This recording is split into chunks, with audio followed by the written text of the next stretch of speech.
అలాగే ఈ నెల అనగా సెప్టెంబర్ 7వ తేదీ ఆదివారం రాత్రి 8:55 చంద్రగ్రహణం ప్రారంభమయ్యి ముఖ్యంగా 11 గంటల నుంచి 12:22 పూర్తి చంద్రగ్రహణం ఉండును.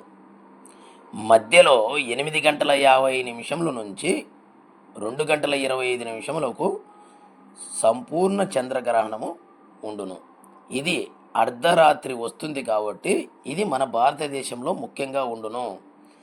గర్భిణీ స్త్రీలు సాయంత్రం 6 గంటల లోపల స్నానం చేసి ఆహారం భుజించవలేను. అనగా సోమవారం రోజు బ్రాహ్మణులచే శాంతి చేసుకోవలేను.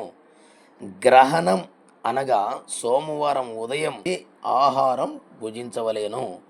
ఈ చంద్రగ్రహణం రోజు దేవాలయాలు అనగా ముఖ్యంగా తిరుమలలో రాత్రి 8 గంటల నుంచి గుడి తలుపులు మూసివేస్తారు.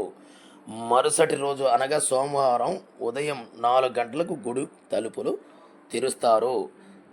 కావున పూర్తి చంద్రగ్రహణం మన భారతదేశంలో ఉంటుంది కాబట్టి ముఖ్యంగా పిల్లలు స్త్రీలు చాలా